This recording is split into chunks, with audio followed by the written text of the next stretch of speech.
Up on the screen are some of the pictures from the book, and I figured out last night how to make a slideshow loop. So just enjoy that as it goes. And I am addicted to making books, and I'm going to show you a real treasure. When I was 9 years old, I made this. And I even bound it, you know. It's just The End by Jane B. English. Look. And I still have it. That's good. So I've been making books, well, I was probably, I don't know, how old is a kid who writes like that? About 7? 6 or 7, yeah. So, and I'll be 84 in April, so it's like 78 years ago I did this. But I wanted to share that. Here, I'll pass it around. You could look at it. So this would have been about 1949 that I made that. Wow. Yeah. So anyhow, and this is my newest book. Some of you know the Tao Te Ching that I did, the Chinese classic. There's a few copies of it over there. What I want to do to start with is to go around and just, looks like most of you know each other, but I'm going to have you say your name, where you're from, and then a little bit about your favorite pine tree. Okay? So just, this is not a test or anything. Just whatever pops into your mind when I say your pine tree, that's what I want to hear about. So. Hi everyone, Jesse. I'm from here in Rochester. My favorite pine tree is probably the big pine tree in front of my parents' house. Anything about it, that your relationship with it? Yeah, well, when we moved there, I think we actually planted it, and it's been pretty incredible to see it grow, and now it's as tall as the house, if not taller. I remember an oak tree that was in the middle of a little woods road we had. I grew up north of Boston, and it was a little thing. And I thought, it's going to get mashed there in the road, so I moved it into the corner of my flower garden. It's now, I've been by it. I remember when it was the same height I was. Oh, they were equal. And now it's this enormous big oak tree. So, anyhow. I'm Deb Turnbull. I live in Rochester, and I can't say there's any single pine tree I love, because there's probably about 5. My favorite first encounter with the pine tree I fell in love with was up in Granville on Margaret Bartlett's property. I used to work for her, and I just remember when we'd sit outside hearing the whistling of the pines, and that's why they're one of my favorite trees. Deb Moore. I live in Rochester, and I don't think I have a favorite pine. I do have a pine story, however, very quick story. Go ahead. Many moons ago, decades ago, I had a house and we put up solar collectors in the 70s, very early days of solar collectors. And it was not facing south.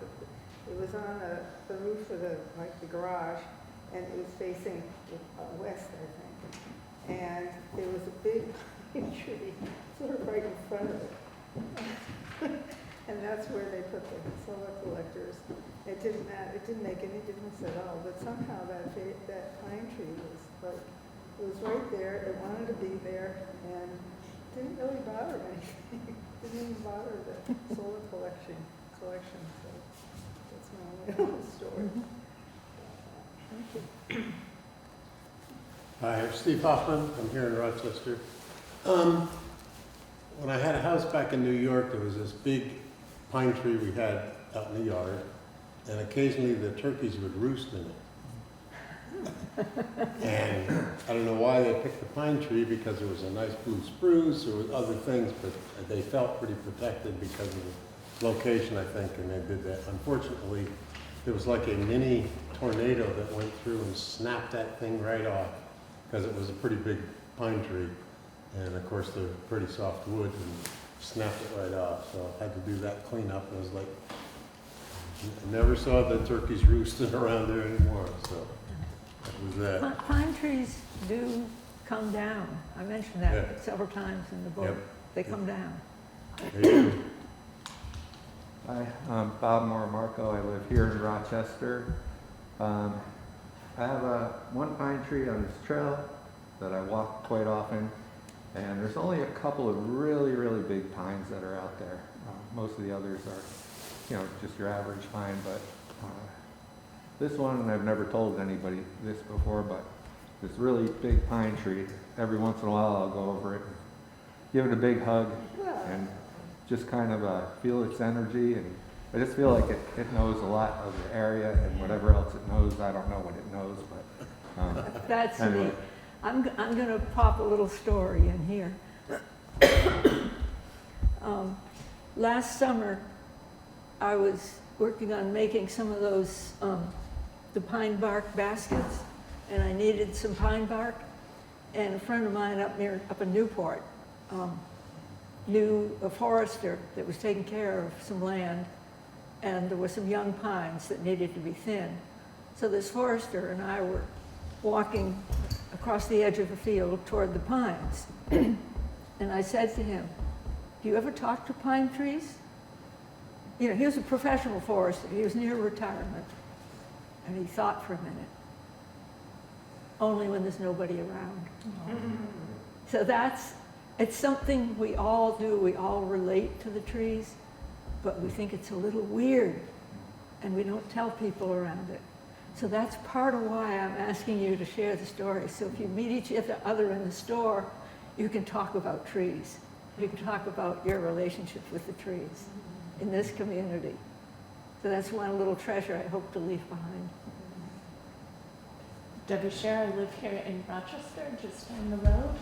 And when I was little, we moved to a big piece of property, 25 acres. It was called Pine Ridge Farm, lots of pine trees. And the first year there, we had a tamarack tree. It was so soft and lovely. And then it dropped all its needles, and we were really upset. But lo and behold, it came back needles in the spring. And we had a pin oak tree that kept its leaves all winter and dropped them in the spring. We're like, where did we move? What land? Where did you move from? Well, it's Skaneateles, New York. It's Finger Lakes region is where I grew up. I'm Melody Wilson. I live in Rochester. White pines are my favorite. They just feel like they're ancient and they just have this wisdom in them for sure.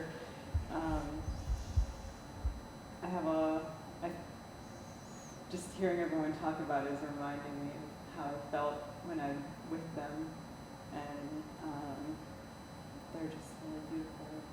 I love them all. Well, I'm Carolyn Cruikshank, and I live in Rochester. I came from the same place all of you did. I came from my mother. Didn't you all come from your mother? Well, anyway, I grew up under with some difficult conditions, but anyway, I ended up thinking that a tree was my mother. And my mother was not able to ever hold me because she had shattered her back and in the fall. And so whenever I felt I needed to be hugged, I would drive down to the end of our road, and there was a big old willow tree there that I would get right in and be hugged. But anyway, as far as pine trees go, when I was in 9 weeks of quarantine, locked in my room with scarlet fever back in those days, that's what it was. So right outside my window was a great big pine tree. It was actually practically attached to the house. It had been planted too close, I guess. But anyway, I could reach out the window and touch it. And I used to imagine that I could get out the window and climb down the tree and climb up the tree and get out of here. So that was my relation to that, a white pine tree, but I have a story to tell about white pine trees. I've been adopted by the Navajo, and my Navajo family have taught me a great deal. And nature is our first teacher. Yeah. So, but anyway, my brother from the reservation out in Arizona had come east to be on our staff. We started a children's camp. And Franklin took Don up into the woods, my husband. He said, let's go for a walk. And Don wanted to introduce him to our land. And he went right over to a pine tree, and he took out the little group of pine needles. Now, on a white pine tree, there are 5 little needles that are clamped together, and there's bunches of 5. Now, if you look very closely at the 5, at each needle, the 5 fit together in a perfect circle. You need a magnifying glass to really see. And in order to do that, then they have to be shaped with a V, so that they fit in their place. Now, a red pine tree has 3 needles, and a white pine tree has 5 needles. How many letters in white? How many needles? Oh, yeah. Yeah. Yeah. Interesting. Thank you. Thank you. Just by it's just by coincidence that it happened to be that somebody called it red, and it had 3 needles. But who was the first person who did it? I don't know. And the white with 5 needles, measly. But the idea of things being in a perfect circle are very important. You want everything in your life to fall into being a circle, to be in complete balance. If you're not that way, you're going to roll through life like an egg. Lump, lump, lump. But if you keep and it represents your spiritual being and your material being, and you have to keep them in balance. Otherwise, you're not going to get through life very easily. So this idea of the circle, and you find it in all kinds of things in nature. Thank you. Yeah. One of the elders that I worked with, Anganguk from Greenland, he talked about the circle, that you can only see each other's faces. And the other thing with the circle, traditionally, is I can see if anything's sneaking up behind you, so I can take care of you. And you can see if there's anything sneaking up behind me, so you're taking care of me. So that's one of the powers of the circle. Oh. You like that one? Yeah. Yeah. Yeah, I think a lot of indigenous cultures Yes. have circle stories. Well, not only that, in every continent, whether it's black, Asian, they still have this circle. They have a circle. The ancient sand painters, all you work with us. Recently, I had a very interesting encounter with a white pine. It's sometimes hard in the world that we live in to stay positive. I was in a really bummed out place. I was sitting on a little platform up behind my house, looking off in the trees and just like, ooh, what's going on, All the monkey mind was going at it. Then I started to wander around, and there's a middle-sized pine, still kind of young, low, has branches close to the ground. It's actually one that seeded itself, that I protected it from the lawnmower, and now it's a pretty big tree. I've lived 23 years at the place where I am now. And just all of a sudden, it's like, okay, I'm going to close my eyes and just walk up to the tree. And I was grumping along and so forth. And then as soon as the needles started to touch my face, I just broke out laughing. It was like this little mini healing from the tree. It was so neat. Well, that's true. Yeah. But the feeling of the pine needles touching my face, it just cracked me up and snapped me out of the stupid place I was in. know Richard St. God Baker? The man of the tree? No, I don't. Oh, I looked it up. Okay, I will. I will. He says, and he's passed away now, but I had the pleasure of knowing him, that trees actually respond to human beings. I believe it. Yeah, and that if you, I know of times when a tree doesn't look very healthy, but if you talk to it and say, I love you, you're beautiful, you know, and give it some attention, it will respond. And then he discovered somebody, I can't remember what country it was now, that had invented this scale that he had put on a tree. And then when people walked by, the scale would move, you know. Oh, neat. Yeah. Yeah. Depending on the attitude of that person when they walked by. The energy of it. So I know that when I was living down in one of the condos for a while, there was a tree outside that was not looking healthy at all. They talked about cutting it down. I said, no, don't do that. It's that willow tree. It's beautiful now. And I said, I used to talk to it every day. You're beautiful. Don't be unhappy, you know, and sing songs to it. And it's gorgeous. So, one of the things that I talk about in the slideshow I'm going to do is the two sides of our world, sort of the organic, natural, and the technological. So we're going to jump into some technology. I'm going to stand up there and run a slideshow. So probably, if everybody would grab a chair, maybe somebody can help you, and get a little closer to the screen, and we're going to have a just 10 or 12 minute slideshow. And then we'll come back here and be a circle again.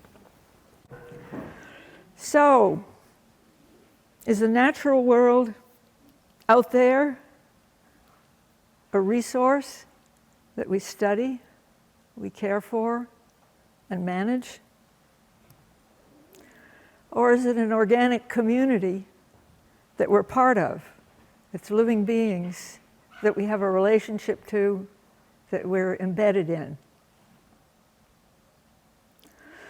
The conventional scientific perspective leans toward the first as resources, and some pretty amazing work like this Vermont Conservation Design. If you haven't looked at that, it's a really interesting study of our whole state in terms of how the different parts of it interact as a natural world. But as children, we played in the woods and tended toward the organic community. That's a picture of me when I was 5, with my friend the pine and a little juniper bush. I lived just north of Boston, near Ipswich and Salem, Massachusetts, out in the country. So we had juniper bushes there. But this choice of how we relate with our natural world influences how we live. And what I've been taught, what I've learned, is we need a balance of these two. We need our two wings. If a bird flies with one wing stronger than the other, it flies in circles and doesn't get anywhere. And in many ways, our current world is doing the same things over and over again. The technical, out there, practical world is what is predominant, and we're going around in circles, and it's destroying itself. But for us to live well, our two wings need to be in balance.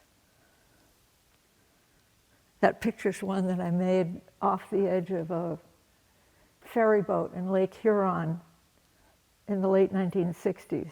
The wind was hitting the side of the boat, so there was an updraft. So the bird just hung on the updraft, and it was as close as from me to Deb. And I didn't even quite get the whole of the wing in the frame in the camera. It was that close. So when we live with a good balance of the scientific and the organic, it can help us through the difficult times we're living in. And there are 3 threads of my own life that have brought me toward this balance. toward remembering the organic community while living in the world of technology. One, during many years of nature photography, I occasionally felt like I was becoming what I was photographing, even though that seemed a little strange and weird, but I felt like I was becoming what I was seeing through the camera. Nature photography led to the Tao Te Ching book I made with my late husband, Jiafu Feng. We did that in 1972. We made it here in Vermont. We were here for the summer of 1971. So a lot of the photographs are in Vermont. That's the original cover, and that's the cover from the 2011 edition that has because I had digitized all the calligraphy, I could put it on any of my new photographs. So there's a lot of new photos in it. Yeah, made it here in Vermont, and that's me when I was a young hippie, walking with Jiafu here in Vermont. And I studied the quantum world on the way to a PhD in physics in 1970. And in 1978, there came to me a transcendent moment in which the wave-particle paradox resolved itself in an experience of no separation, of being embedded with trees and sky and people. And there's some writings about that in my book, Fingers Pointing to the Moon, and there's copies of it over there on the table. Because in the world of quantum mechanics, they say light is a wave. In order to be a wave, it has to be spread out.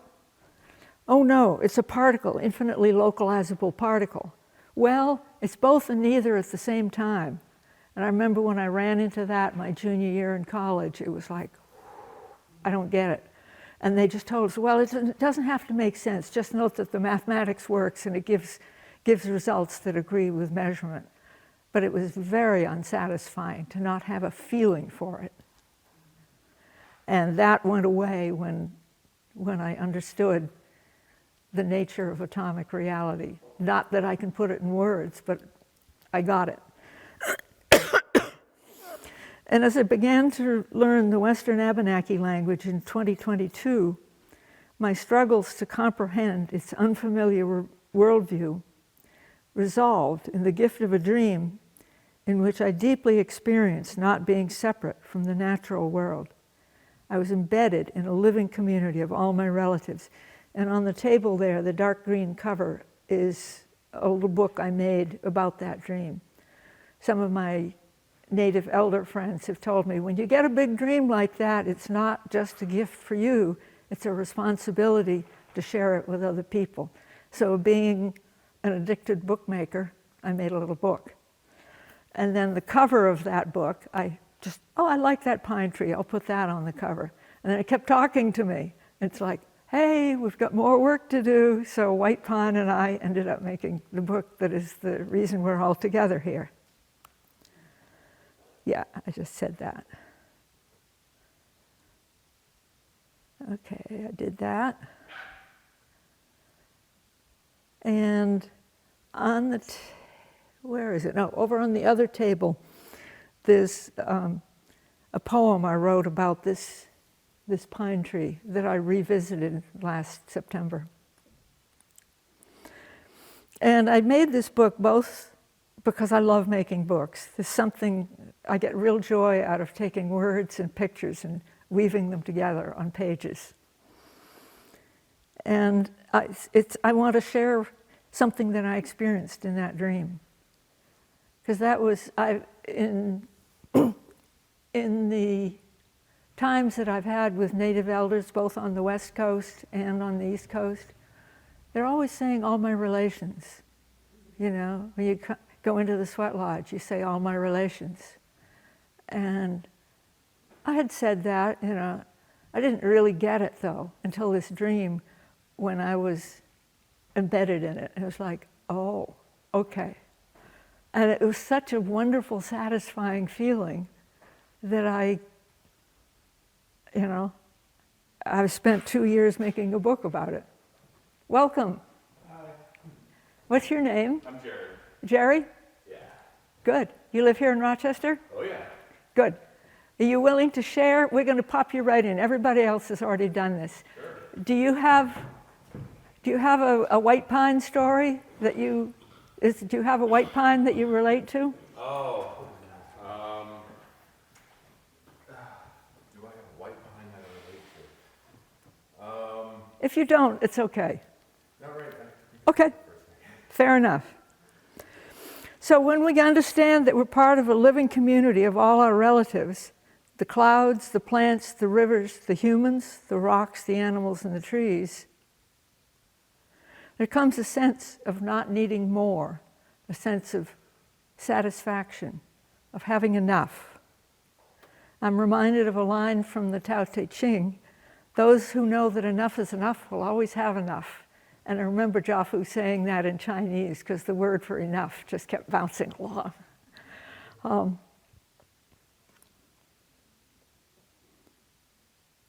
And the interesting thing, I don't know how I suspect it's true for a lot of people. You can feel that sense of connectedness when you're alone out in the woods.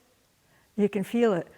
But feeling it in the presence of another human being together, that's the piece that's missing for a lot of us.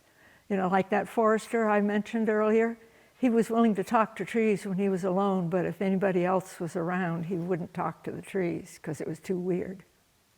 Yeah, so we got to get over that. And when we have this sense of plenty, we won't be fighting over scarce resources. So I look at all that's going on in the world and you know, I go to some protests, and so we're not very much, so I'm more of a hermit. And there's a yellow piece of paper on the table there. You want to pick it up and read it? Making art that invites others into the web of reciprocity. That's a line from Robin Wall Kimmerer's book, The Serviceberry. Because I had been thinking, you know, what am I doing? I'm just making pictures. Am I running away from what's going on in the world? When I read that line, I went, oh, that's what I do.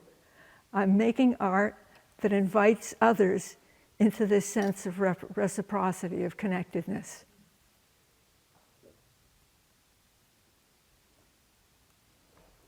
My friend the White Pine is the co-author of my book, as are the 22 other people whose writings and photos are in the book. I tell people, I didn't even write this in the book because I didn't realize it until afterwards, after the book was already out. I'm a writer in the book, I'm an illustrator, I'm an editor of the other people's things, but I'm also a translator. I translate White Pine stories into pictures. So I'm a translator too. And ultimately, the book is just that, a book, ink on paper. And it can be a tool that we use to invite other people to live in balance with both wings, learning to source our living in the powerful scientific and technological ways, and in the understanding that we're embedded in the community of all our relatives. And then this making art that invites others into the web of reciprocity. So that's the presentation. So now we can ooze back into a circle. Anything come up for anybody during that slideshow that you want to share? Any thoughts or, yeah. I just love how you were talking about how we do these things on our own, but are often scared to share it with other people. Yeah. And I feel that very much so. I'm always like a little afraid to let my weirdo flag fly, you know. But at the same time, I feel like we need to tip that perspective to it's weird if you don't do that, right? Like, and I think if we do talk about it more and how we are connected to nature and how we feel these feelings, we create this totally different connection with one another and our planet and everything that exists together. Yeah, Deb. Well, it's pretty wonderful to hear someone articulate in a different way We're trying to think what I call holism, that everything literally is connected to everything else. And that's a very big thing for me. And I don't go around hearing a lot of people talking about that every day, so Yeah. thank you for that. Kitsi Uliuni, that's Abenaki. Kitsi is great. Uliuni is, they say it's kind of thank you, but you know what it is? It really means the goodness flows among us. Yeah, Kitsi Uliuni. I like the sound of, I don't know much Abenaki, but a little bit. There's one word that really burbles like a brook, Liul Aldamana. It means please. Liul Aldamana. So, let's see. Oh, I'm going to read this.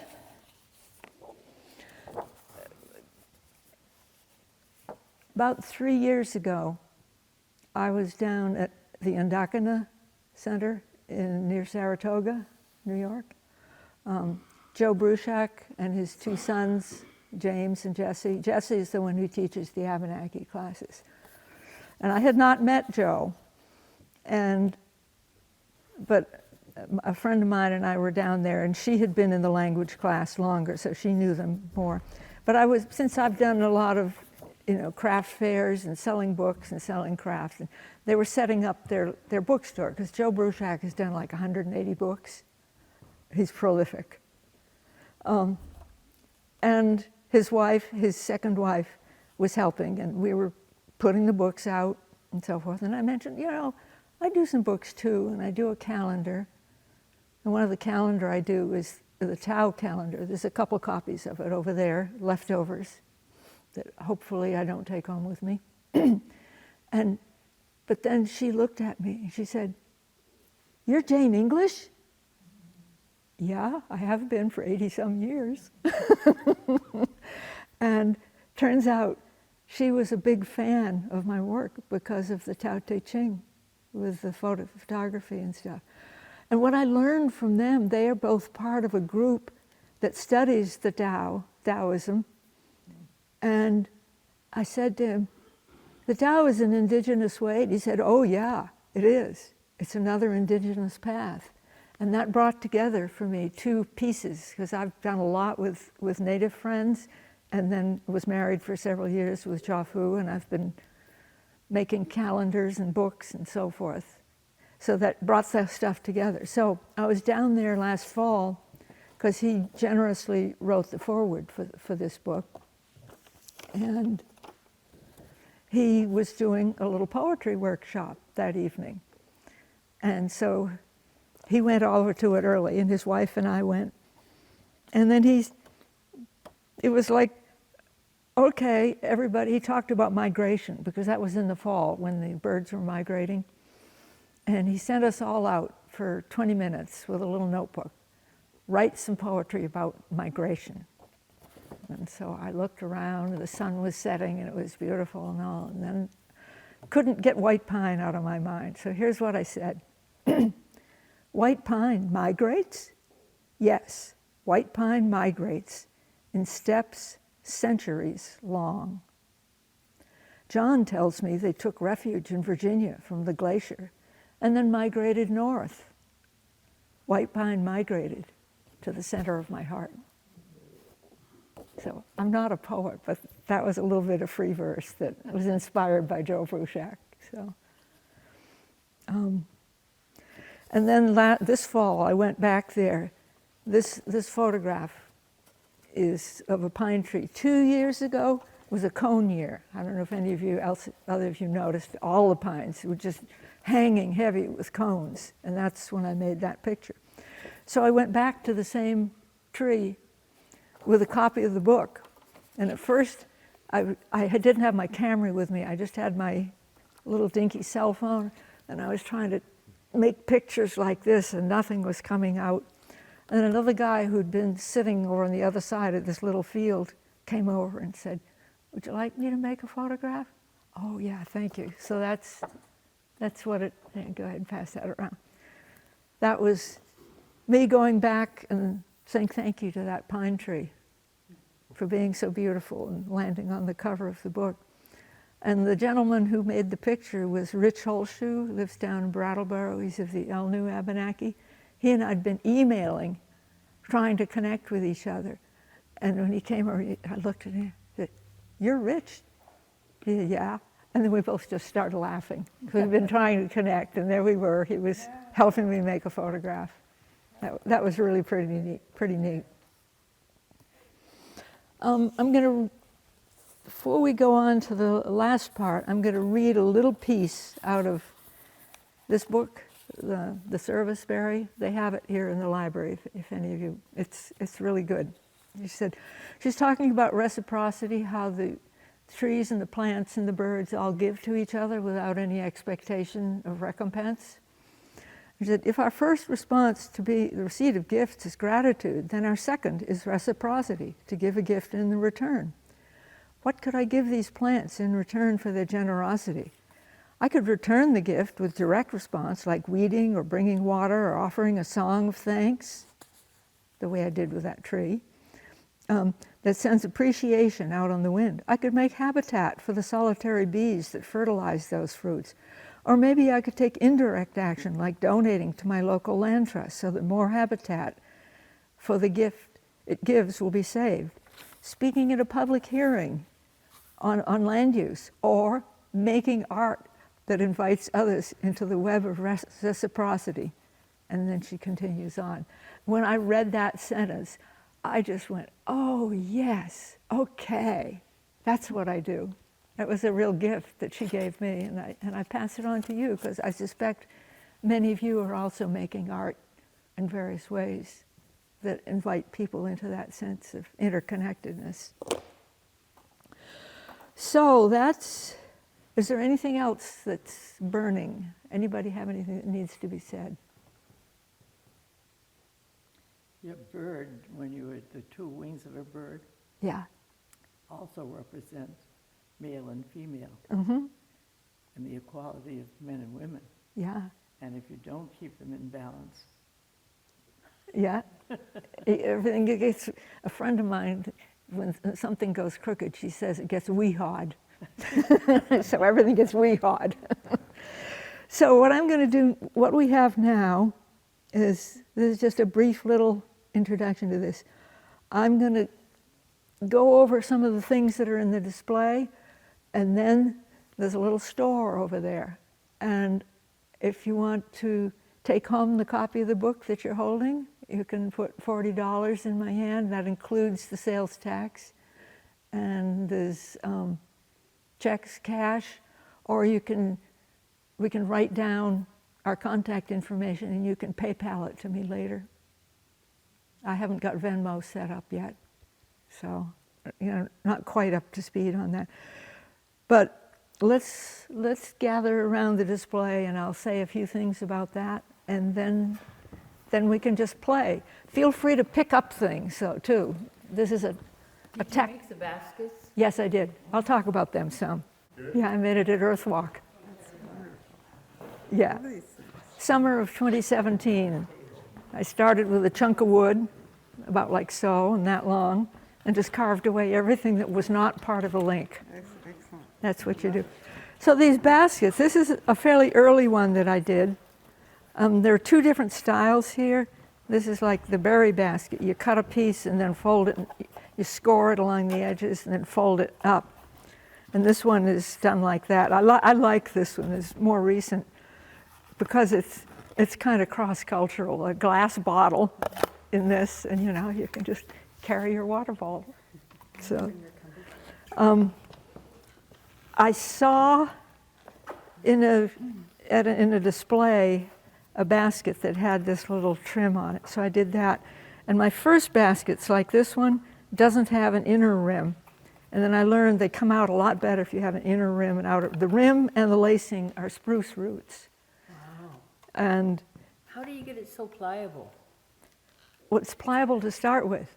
Really? When you take a tree that's maybe so big around, and you're sacrificing the tree, so you talk to the tree, and that's what that forester and I were going to do. And you cut a vertical slice and then cut it around and cut it around and then stick your fingers in where the vertical slice is and just push it around. And it goes And how big of a tree do you? about like so. You can't do it, well, I don't have, when it starts getting crunchy, it doesn't work very well. This was pretty big. And then sometimes, this one I was cutting off a log that was horizontal and it flopped over and it cracked. But you can see this design will hold water. You can Yeah. make a little drinking fountain for your dog out in the woods. When you're doing that, isn't there a lot of sap, sticky sap? Oh yes, you get all over the place. And at Earthwalk, Vermont, up in Plainfield, the children's outdoor program, I learned the way to get rid of it. When I was a kid, we used Boraxo and scrubbed and scrubbed, and it's like, oh. What you do is you take salad oil, any kind of salad oil dissolves pitch. So you pour salad oil on your hands and make this slimy mess of pitch and oil, and then you take dish soap straight, and it dissolves all that, and then you wash it off and your hands are clean. And same with your tools. And if you get it on your pants or something, you put oil on it and rub it, and then you put soap on it and rub it, and then you rinse it, and it's gone. And I put that in the book because, you know, I was in my 70s when I learned that, and like, I wish I'd known it earlier.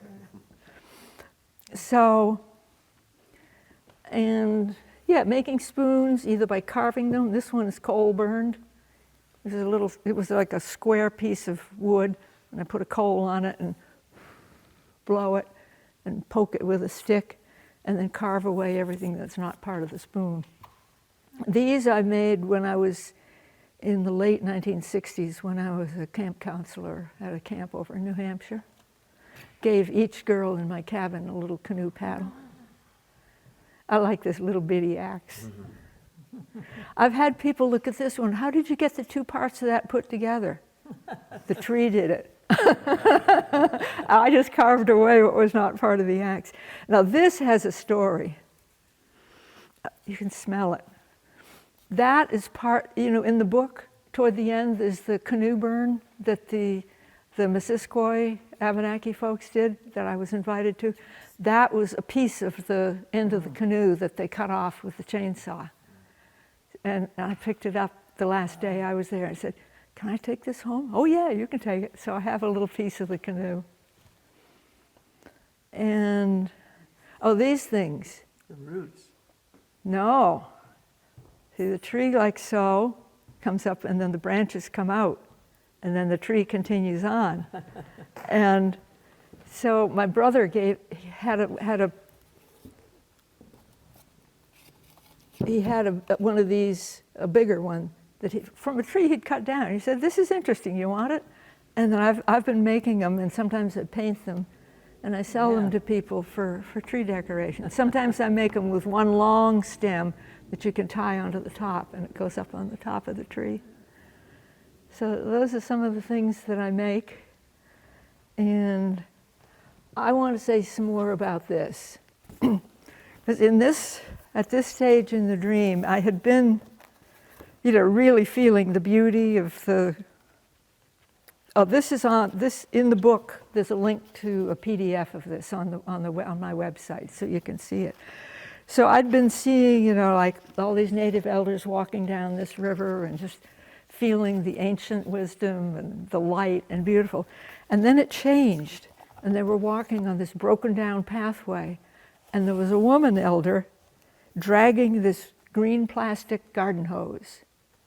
And there was a man who was filling the ceremonial pipe, and they invited me to join them in a pipe ceremony. But what's interesting to me is that these native elders that are in the spirit world, and I'm jumping around here because I'm trying to say too many things at once.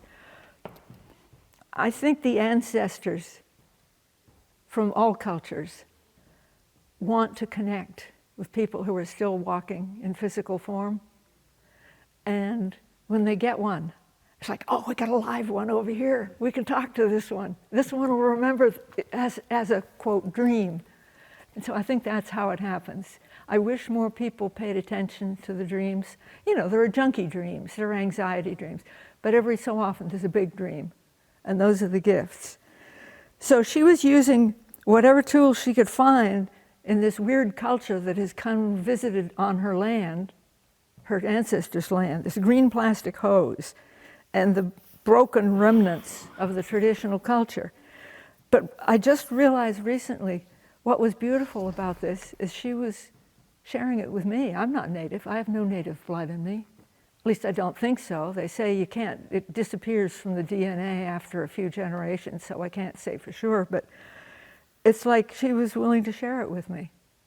And the water is the spirit, and I wanted to take in some of the water before I became part of their pipe ceremony.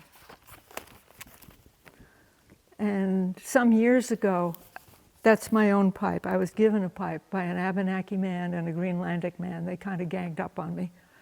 My first reaction was, I don't want to smoke tobacco. You need a pipe. Okay. And then there was an elder who showed me a smoking mixture that has no tobacco in it. It actually has herbs that are good for your lungs. So that's what I use now. Mullein, osha root, angelica root, mint, and the inner bark of the red willow, red osha dogwood, equal amounts of those 5. You blow the smoke out, you know. Yeah, you don't inhale, you suck it in. But no. like the osha root is used in the sweat lodge, they put it on the rocks and everybody smells it. So I would be, this is a little weird. No, it's not weird. It's what I would delight in sharing a pipe ceremony with some of you at some point, if that's something you wanted to, because I was given the pipe, told the first year, just use it on your own. And then it was like 2008 that I was given, so it's, you know, like 18 years I've held this pipe, so I'm happy to share it. If you want to invite me to learn how to do it. You can do ceremonies where you're just passing it, holding it, praying with it. You don't have to smoke it even, in places where there are smoke alarms and stuff. So. You know which ones any difference between the white pine and the red pine and the things that you've made? I've never made anything with red pine.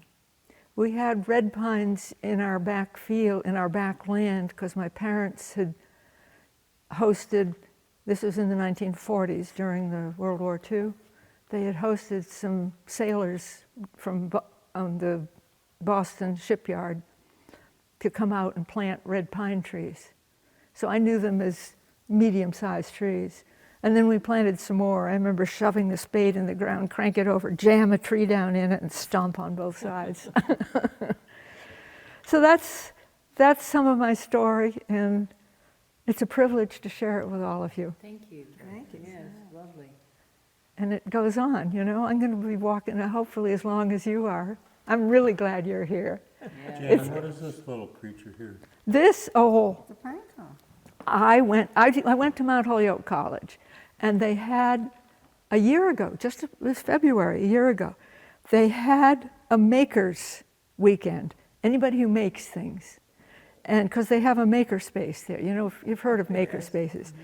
And one of the little workshops we had on that weekend was a felting workshop. And the picture that's on the cover of the book has pine cones that has sap coming off it. And I made this really fast because time was running out, but this is a little pine cone with the sap dripping out of it. It's really rough, but I almost didn't bring it, but I thought, yeah, I'll bring that along. So, Kitsiuliuni, Mina, again. I can vouch for Jane's calendars. I've been getting them and using them for many Yeah. years, Yeah. actually, before you even knew it. Yeah, it's the one I'm working on now is the 37th year. I've had different, I published it myself for the first 10 years, and Amber Lotus did it for 15 years, and then I've had a couple of other, but I've got a good publisher again. I had 2 years where it was pretty rocky. It wasn't distributed well, but we kept it going, and I'm working on the 2027 calendar. That's great. Yeah. So over there are a bunch of things. There's a price list. This little sales slip you can fill out. You can all act like storekeeper, and just, yeah. And it's gratefully received. Pay for my gas to get down here and that kind of thing. Thank you, Jane. Thank you for coming up down in this weather. Yeah, the sun is out now, it seems. Yeah, I think the sun is trying to creep out. Yeah, I mean, look Trying at to the talk windows about it. there. The sun is on them. So I'll make it home fine. But my parents met each other skiing in New Hampshire in 1934, before there were any lifts. And I was put on skis just before I turned 3. My mother's diary says, tried to take the children skiing. So thank you all.